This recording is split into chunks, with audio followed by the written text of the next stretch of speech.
aujourd'hui, nous allons parler de l'actualité dessinée. Cette semaine, on a mis en relief la grève des agents de la santé. La plateforme des syndicats de la santé est entrée en grève.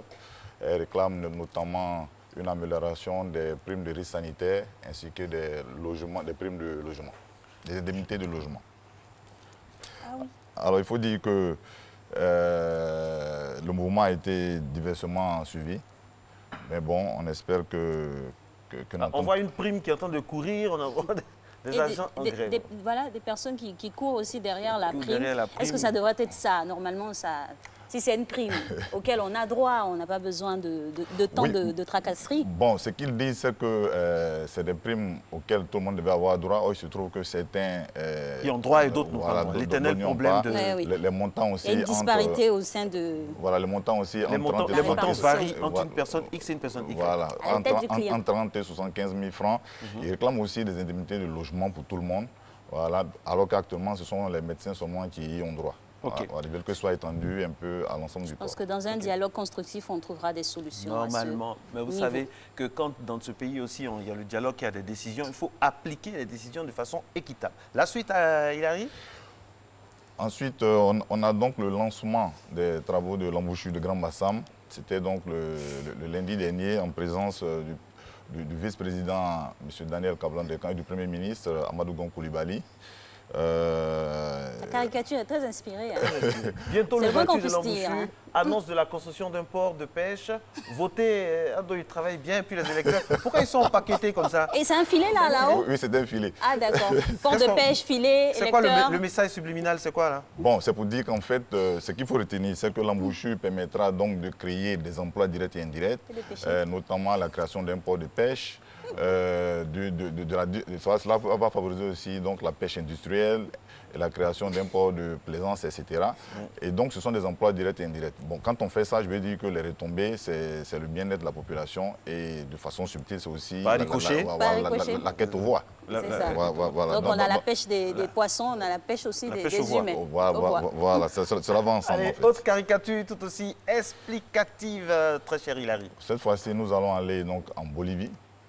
En Bolivie, le président Evo Morales, qui a été élu en 2006 pour la première fois, c'est bien cela, qui a été élu pour la première fois en 2006, a lancé un référendum en 2016. Au cours de ce référendum, il cherchait à savoir s'il pouvait briguer un 4e mandat. Les gens lui avaient envoyé des signaux, c'était le non qui avait emporté. Et il s'est entêté donc le 20 octobre passé. Il a eu des élections, il s'est proclamé vainqueur et cela a créé une crise. Il se disait indéboulonnable. Voilà, cela a créé une crise qui a duré jusqu'au 10 novembre. Et donc, la population, d'un côté, l'armée et la police lui ont sagement demandé de rendre le tablier. Donc, à ce jour, il est réfugié au Mexique. Il a quitté la Paz. Le dernier mot appartient véritablement à la population. Voilà, c'est surtout un peuple qui est en quête de paix, puisqu'on parle de paix. Exactement. Voilà, paix, de stabilité. Voilà. Autre caricature, nous avons cette fois... Donald Trump. Donald Trump, donc, il est menacé de destitution. Il faut dire que la maille a parti avec la Chambre des représentants qui est menée par Nancy Pelosi. Voilà. Donc depuis, cela a commencé en 2017. Déjà, on le soupçonnait d'être en collusion avec les services secrets russes, notamment au moment où il était candidat. Et cette fois-ci, il y a une controverse au sujet de l'Ukraine. Mais pourquoi vous mettez saison 1 avec le film, comme c'est aux États-Unis, je sais pas? Oui, on sait que les Américains aiment beaucoup le cinéma. Donc là, on s'est dit que c'était un scénario. Voilà. C'était un scénario, on ne sait pas sur quoi ça va déboucher. Mais bon, c'est comme si on était dans un grand film de type hollywoodien, comme on sait, ils savent si bien le faire. Les Américains ont toujours ce côté chic, là, quelle que soit la situation, la dramaturgie, d'en rajouter pour faire un spectacle. C'est ce qu'on aime. Les maîtres de l'art du rebondissement. Rebondissement dans les caricatures maintenant. Autre rebondissement, Hilary, nous avons quoi?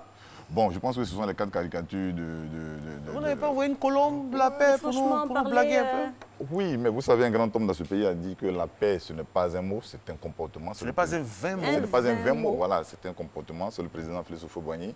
Donc, nous pensons que tout le monde devait pouvoir faire de la paix son leitmotiv de tous les jours, son sacerdoce. Et vous, au quotidien, comment vous le matérialisez, la paix dans votre environnement, avec les autres?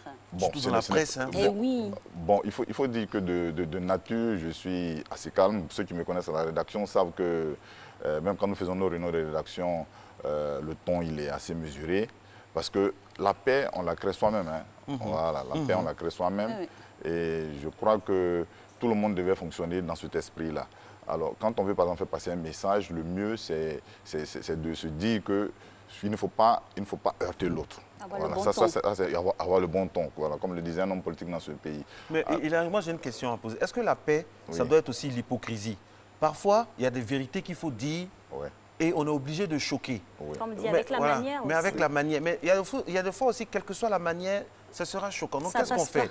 On accepte d'être... Parce qu'il y a beaucoup de choses qu'on appelle paix, alors qu'à la vérité, c'est de l'hypocrisie. Bon, il faut dire que la paix doit être motivée par la sagesse. Absolument. Voilà. Parce que, vous savez, on peut dire des choses, mais ce qu'il faut se dire, c'est comment la personne à qui on dit ces choses-là va réagir.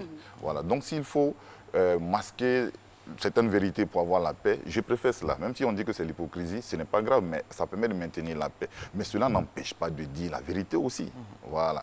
Mais comment on dit cette vérité-là, c'est ça qui est important. Est-ce qu'on s'inquiète pour le ressenti de la personne ou bien on est mu par la volonté d'avoir la paix et la vérité? Parce que la paix marche avec la vérité. Oui, la paix marche avec la vérité, mais je vais dire que ce n'est pas toutes les vérités qui sont bonnes à dire. Ça, c'est un truisme, hein, tout le monde, voilà, tout le monde le sait. Alors, ce que je me dis personnellement, si moi j'ai affaire à quelqu'un et que avant de lui parler, je tourne 7 fois ma langue. Je me dis, bon, comment est-ce qu'il faut faire pour que la personne retienne mon message? Voilà, parce que voyez-vous, on peut insulter une personne, mais en employant une certaine tournure, la personne peut accepter cela. C'est ça. Voilà, donc tout est dans le ton, en fait. Toujours se mettre à la place des autres, hein, se dire que si on me faisait ça, est-ce que j'allais accepter? Et donc, on accepte pour soi-même de bonnes choses, on devrait aussi les accepter pour les autres, avoir le bon ton. Effectivement, puisque malheureusement ou heureusement, nous vivons en société et dans la société, nous ne sommes pas seuls. C'est clair. Voilà, donc... on n'a pas la science infuse. Quand on a fait tout ça, on est passé par la diplomatie, on est passé par tout, et que les choses perdurent. Qu'est-ce qu'on fait? Il faut dire la vérité et des fois, il faut taper sur la table. Voilà. C'est pour ça qu'on dit que de temps en temps, quand on danse avec un aveugle, il faut lui marcher sur les pieds. Ce n'est pas par méchanceté, hein, c'est simplement pour lui dire attention, tu n'es pas seul. Le titiller, le stimuler. Voilà, le stimuler, effectivement. Des fois aussi, le silence aussi, ça peut être une grande force. Hein. Oui. Laisser un petit silence et après revenir à la charge quand tout le monde est calmé pour se parler, pour mieux s'entendre et se comprendre. Oui, bon, là, je vais prendre un exemple terre à terre que tout le monde pourra comprendre aisément. C'est comme quand vous êtes dans un couple avec votre femme. Vous pouvez avoir raison. Mais si elle est en train de crier, elle est en train de crier. Ou bien si il est en train de crier. Ou bien si il est en train de crier. Merci beaucoup, Marcelin. Merci, Marcelin. Alors, la question qu'on se pose, c'est de savoir s'il faut persister au risque de créer une tension inutile ou s'il faut se calmer et puis après revenir à la charge les femmes ont le muet calmant. C'est quoi? Elles ont le muet calmant dans le couple. Comme si on écoutait les femmes. Ce pays, mais faites partager à ce grand nombre d'hommes qui ne savent pas le calmant. Les femmes ont cette manière-là de tempérer par une attitude, par un passage dans le salon.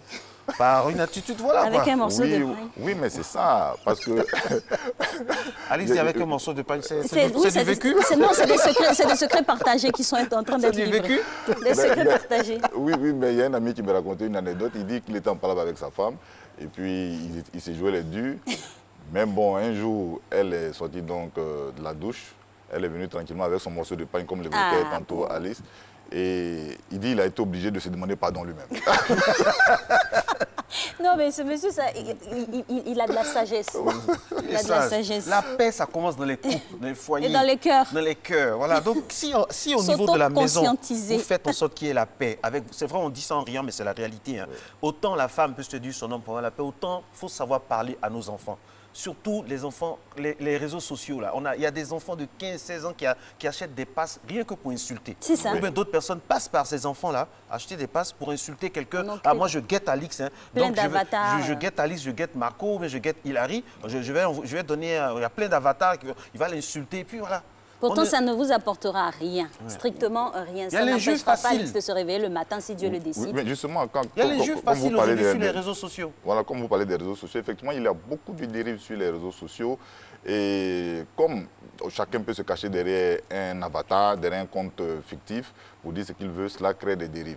Alors je pense effectivement qu'il faudrait peut-être trouver une méthode pour imposer un certain ton. Je ne dis pas qu'il faut empêcher la liberté, hein, je ne dis pas cela. Mais je pense qu'il faut apprendre aux gens à parler aux autres parce que quand on s'exprime, il faut se dire quel sera le ressenti de celui qui est en face de moi. Clair. Voilà, il ne faut pas employer des mots choquants. Il y a du lynchage même au niveau des réseaux sociaux.